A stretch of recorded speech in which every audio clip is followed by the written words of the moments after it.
everybody, it's Kenny K again, and I'm here with a new movie review.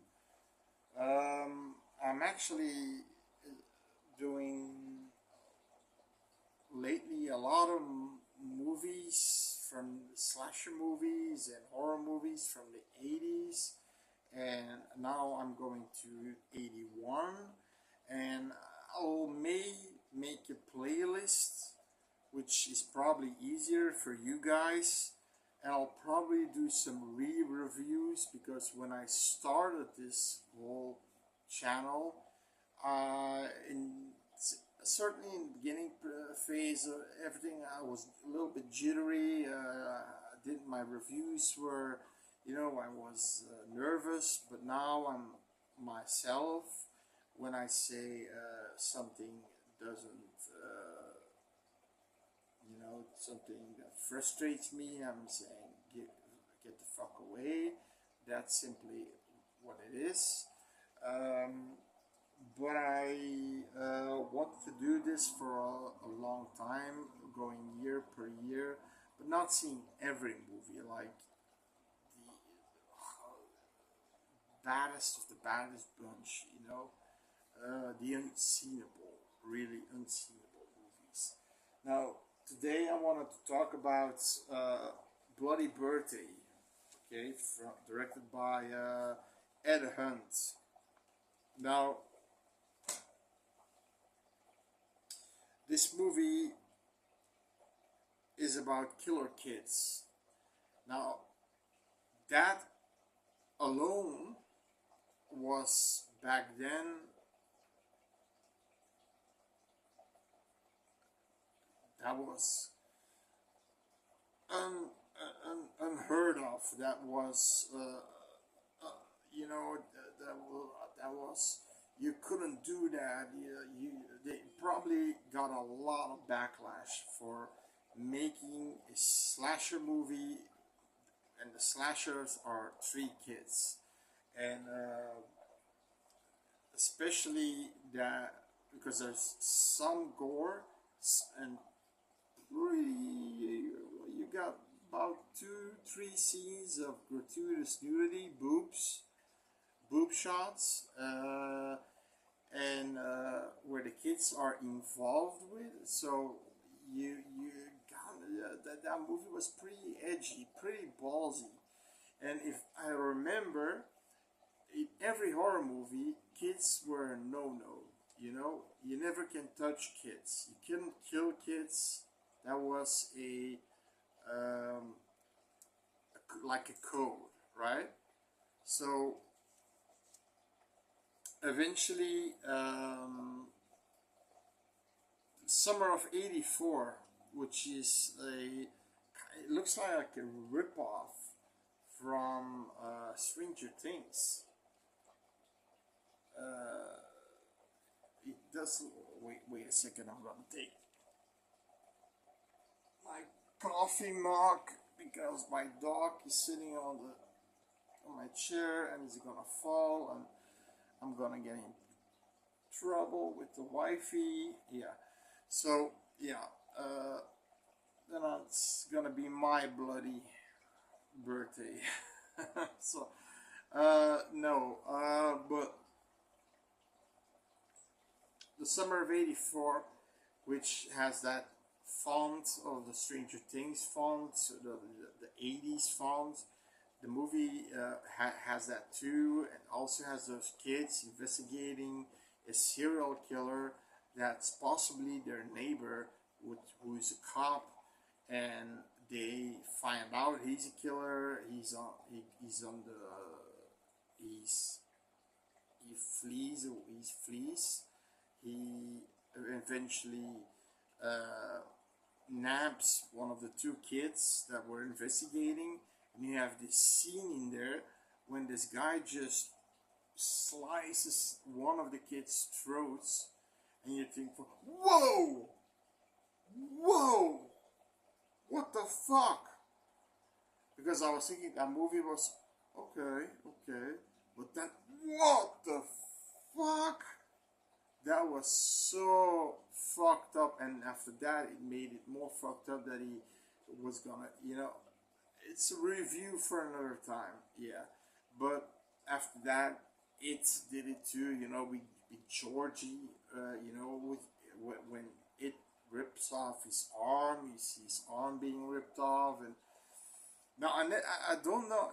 I'm mostly in 70s, 80s, 90s horror movies, slasher movies.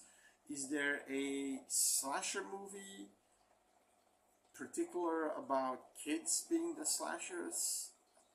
Now recently made a Stranger Spray at Night.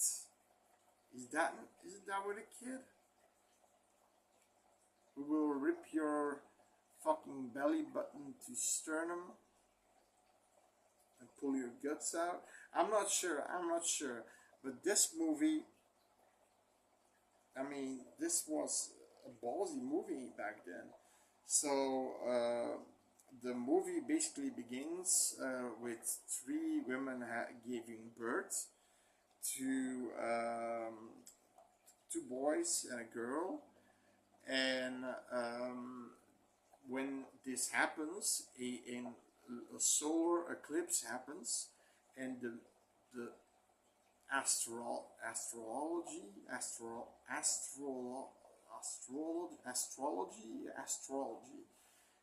The moon was apparently not in line with all the planets, and Saturn was covered by one planet. And if that planet was covered, the kids would be emotionless. They would have no emotions, which means they would be sociopaths, which means they're gonna be rat jobs and killers. You know what I mean? So, movie starts with a couple that's making out. You see a side boob shot. They get a shovel to the head. They nothing too fancy. They dig them up. They dig a grave for them, and now you've got Debbie, Brody, Curtis, and Steve. These are the three killers. Debbie is the brains of the operation. Curtis is more the brawn of the operation, and Steve is a little bit the Dumbo. You know, the guy that just tags along. You know what I mean? He's there to take a bullet, in a way. Now, what they do is Debbie decides to kill her own dad. She's pretty ruthless.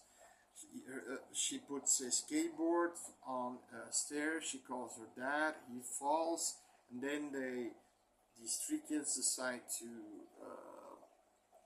bash him to death with baseball bats. Now, apparently, this movie was more graphic, but they had to, because of they knew, okay, we were already making the kids killers. We're putting boobs in the movie. You have some gore. There's one gory kill. Maybe we'll just leave it at that, because they wanted to make the movie more explicit with the violence. I wouldn't mind that. So yeah, Debbie, she wants to put her father away because she doesn't want anybody snooping around her business.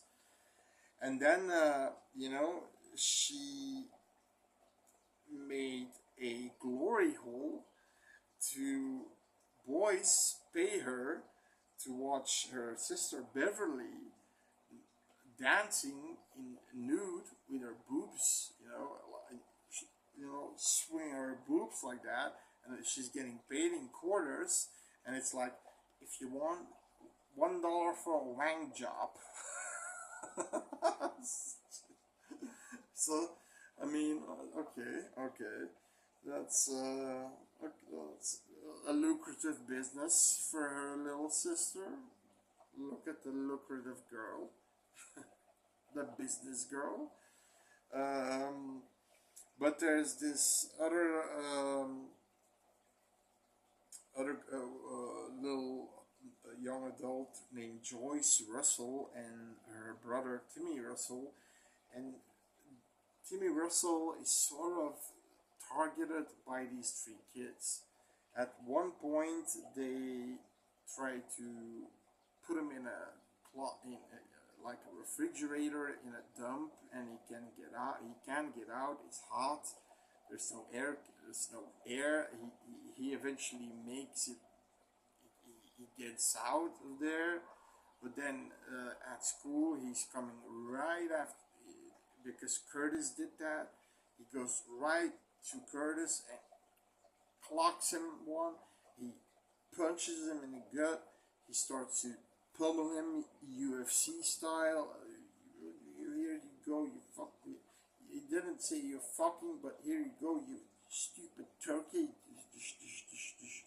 Okay, so I mean, but the guy, the boy, that Curtis kid, he's like laughing. He looks at him and it's like, I'll get you. With that laugh, just that laugh here, so like, I'll get you. I'll get you. And eventually, Joyce is because she knew her brother was playing at the dump. She's going to look at the dump, but then two boys, Curtis and Steve, are in a car, a decrepit car that still works, and they're trying to run her over, and eventually it doesn't work. She survives in the nick of time.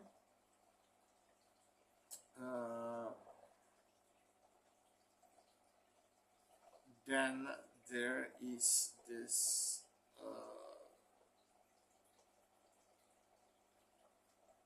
birthday party for all the three kids, you know, Debbie, Curtis, and Steve, and they wanna make Joyce look like a crazy woman, so nobody will ever believe her if she would suspect the kids, because she was already suspecting the kids because she saw the kids running away from the car, and they want to make her look like crazy.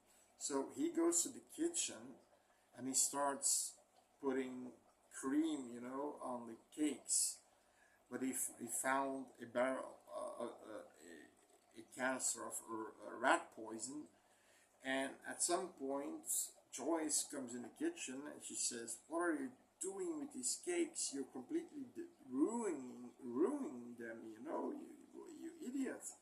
With the, you know, the cream that he's covering it with, and she looks at what do you have behind your back? Show me now. And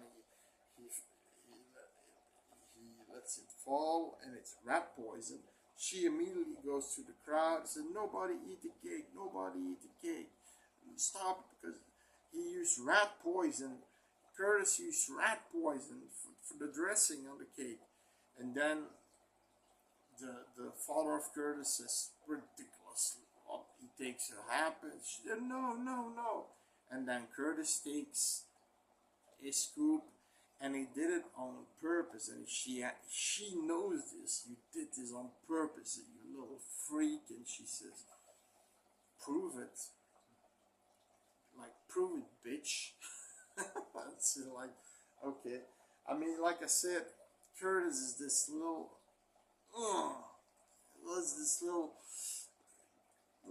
he was the of the three, he annoyed me the most. Yeah. Debbie was the angel of the group. She was the angel. But her head, she has this big round head, and she has this evil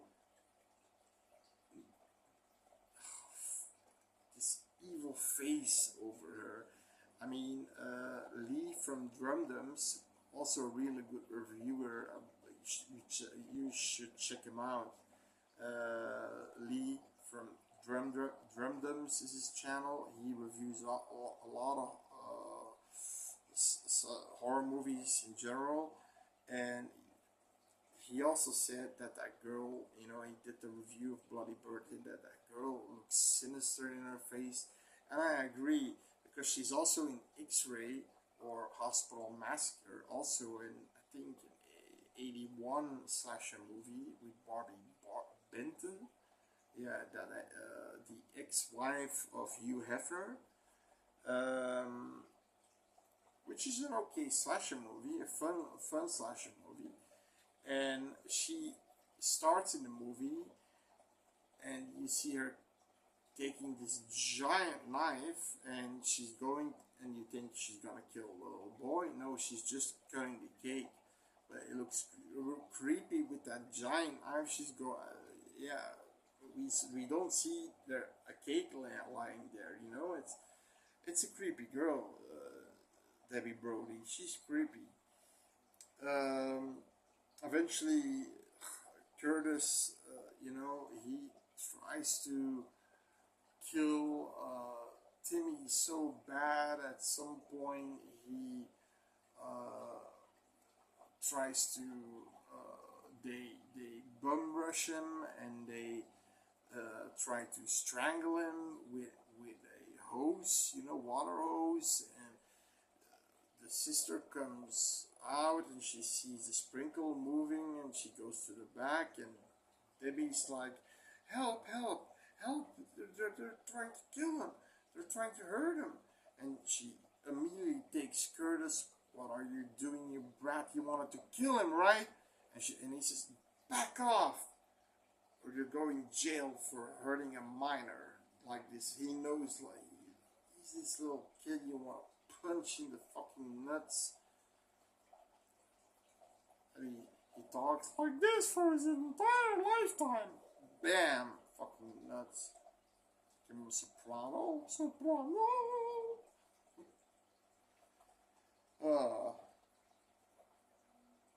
He eventually, you know, he has to kill some people. He eventually goes to this van where this a couple is fucking, and you see some kid action again.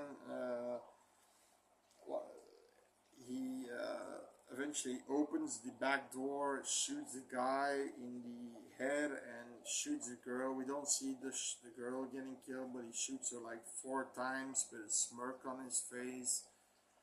Like I said, he really wants to kill. He really wants to kill. He's the yeah. I think he's the most bloodthirsty one of the three. Also, Debbie's also, but she's more. She takes her time. You know, she knows when it's the right moment. And now, of course, Joyce and Timmy are under scope because they are gonna know eventually that there's something up with them, you know, because Beverly finds little Debbie's book, and that book holds all serial killers, pictures of serial killers, picture of her dad being killed, and she goes to her mom, Mrs. Brody, and she said, "Look at this." Look at this, what your little angel has. Okay, I want you to put this dirty book in the fire. And she eventually throws it in the fireplace. And you see her, you see Debbie coming after her with a fire hook, you know, like a fire hook rod. And when she wants to hit, Beverly looks back and she says, "Give me that rod," so she can, you know, poke the book around. Now she's pretty angry. She's pretty angry. What she does, she eventually kills Beverly by going to the glory hole. She has this bow and arrow there. She's like doing this against the wall. So Beverly is going, who the fuck is there? Who the fuck is looking through the glory hole? Is it you, Debbie? And then she fires a fucking arrow right through her eye. And I gotta say, that's the most gory shot of the movie. You see the arrow in her eye, then she calls Curtis and Steve to dispose of the body, and you see Curtis. "Oh, I wanted to be here for that," and he just jams the arrow out of her eye, and you see this hollowed out eye. I mean, like that was the most gory moment of the movie. So there you have a gory moment. And eventually, they drag her just to an open place where she's being discovered, and Mrs. Brody is, she is completely, she lost her husband, she lost her oldest daughter. She has to go to the hospital for a while, not an insane asylum, but a hospital to calm down for a few days, and eventually she asks Joyce, because Joyce doesn't have beef with Debbie, she has beef with Curtis and Steve, not with Debbie's. She asks, "Can you, babysit for us because my mom is at the hospital?" And she says, "No problem." And eventually, Timmy and Joyce go to Debbie's house. They completely, they booby trap it, so they can't get out. The windows are made from bulletproof glass because his dad, the sheriff, made his windows out of bulletproof glass.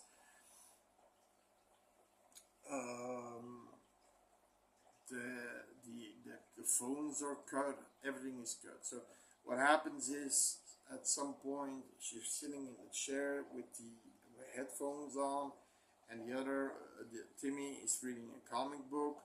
And then you see Curtis aiming towards Joyce's head, and Timmy said, "Watch out!" And she goes, "Whoa." So he shoots us several times. He loses his fucking bullets. Now I'm gonna spoil this movie. First of all, okay, this is here are the spoilers. So this movie here, because from this point the mayhem starts. Okay, the fucking mayhem starts. This movie is actually pretty good. I watched it the first time I watched it. I thought it was boring.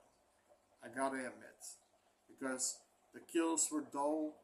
But you have to understand, you're dealing with kids here. Okay, they wanted to make it more explicit, but you got one explicit kill out of there. The eye shot, the arrow through the eye, and you see the hollowed out eye when he pulls out the fucking arrow. So you've got a moment out of there. Okay, the kids act really well, especially Curtis and Debbie. Like I said, Steve is more like the tag along guy. He's the you have to he does what they ask him to do. Timmy is also good because when he gets in, when he's you know when they trap him in that refrigerator on the dump, he just goes to school and just whacks Curtis, and I think he whacks him again after that. I'm not sure. Oh yeah, when they later on he whacks him again. He gives him a few punches, and you like this? Here you go. Oh, you want more? You fucking cojones. Boom, boom. It's this movie is actually good. It's a good movie. I'm gonna give it a 6 out of 10.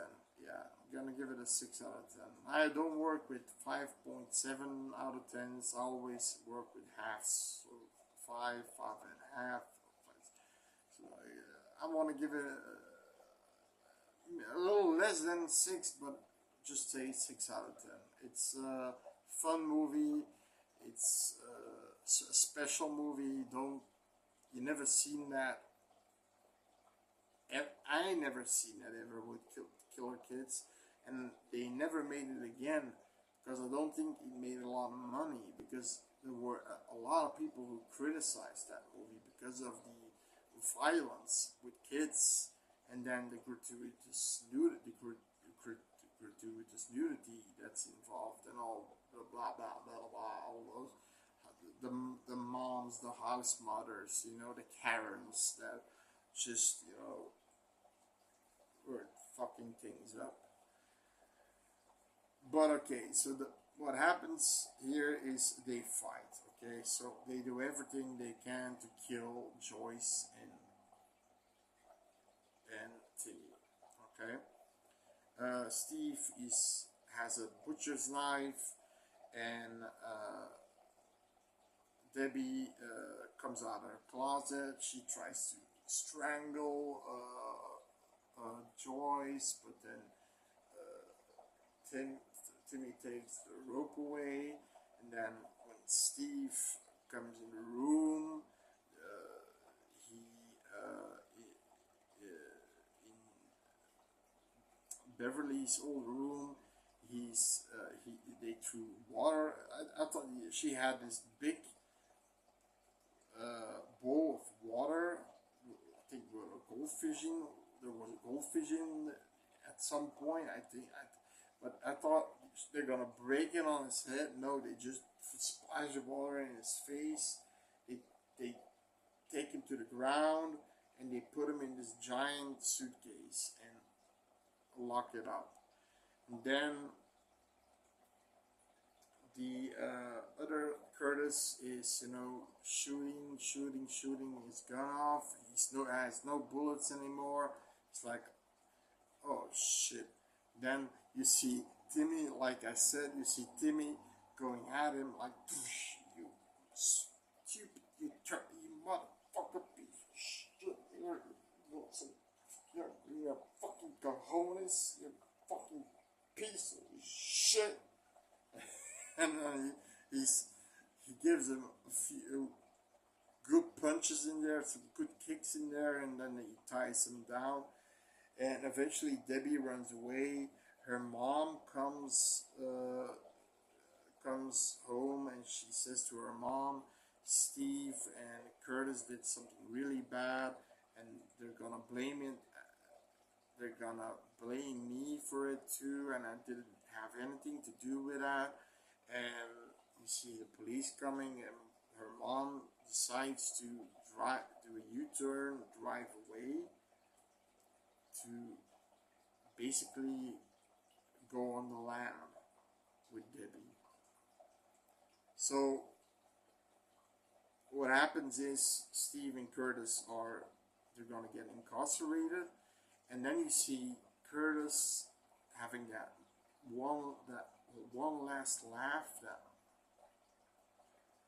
I'm gonna get you, bitch. I'm gonna get out of here at some point because I'm pretty young, and then I'm gonna get you, bitch. Towards Joyce, yeah. And then you see a scene with Debbie doing something weird with this,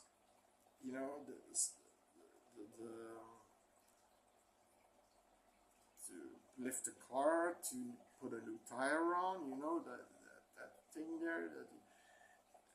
And her mom comes from behind the corner, and she says, "It's okay, you're gonna be nice." She says, "I'm gonna be your little angel, Mom. Okay, and what's your name?" Beth Simpson. So they have a different name, a different alias, and they go on the lam. And then when they go away, you see that the truck driver has been killed by Debbie. You see blood on his face. She didn't change. She's still a killer, and she'll never stop until she gets caught. At some point, when she gets older, she's gonna get caught, and she's gonna do a lot of time. So the movie, like I said, it's really well acted.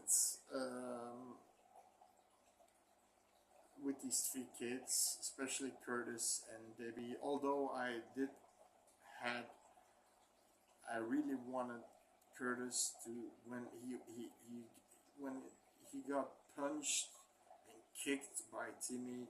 That felt good. That little dweeb needed some punishment. You know what I mean? And they didn't kick him in the nuts. But it would, I think it would be good to kick him or slam him in the fucking nuts so he talks like this for the rest of his life. Yeah. So, but the reason that he annoyed me is because he was the guy. Uh, that was his personality. That was his character. So he did a good job. He did a good job. He did a good job. He played psychological warfare with Joyce. He did a good job. He did a good job. The parents were just there. It was mainly Debbie, Curtis, Steve, Timmy, Joyce, and then a little bit of Beverly. But Beverly was there for eye candy because, like I said, they were looking through the whole glory hole, where she's just giving kids were paying her maybe a few dollars to wank off. I'm not sure. I mean, uh, and then after that, Debbie's there to be killed, to find the book and then to be killed. So there's not a lot of things that we know about Debbie. She was friends with Joyce, but we don't know more than that about Debbie. About Beverly, sorry, Beverly, the older sister of Debbie. The mom, we don't know shit about. We know she would avoid the law and just go on a lam and try to make a new life and just avoid cops and potential punishment. So that's the only thing I know from her, that she's basically half a criminal because she was involved she was obviously involved in these crimes that happened in the Brody house. So I mean, and the mother knew it, and she didn't want to lose her last child. That's basically what happened. She didn't want to lose her last child. And like I said, most of the other characters, the sheriff, the fathers, they're all background characters. They're all just there to do something, like the guy eating the cake, the Curtis's dad, and at the end, when they're getting a halt to the cop car, they are looking at them like this or like this, or they're ashamed, or they're like really angry at them and doing like yeah, they're like that. That's the only thing we get from the parents. It's like I said, it's mostly those three kids, and like I said, Steve's just the guy. He's the boy who tags along. He's the one who's gonna take a bullet. He's just an extra killer to, if there are problems with the cops. Here you go, Steve did it. That kind of thing. It's mostly, like I said, Curtis and Debbie, and then Joyce and Timmy. Those four characters were the best characters. Those four characters I really liked. And Curtis, like I said, frustrated me, but in a good way, because he was frustrating. So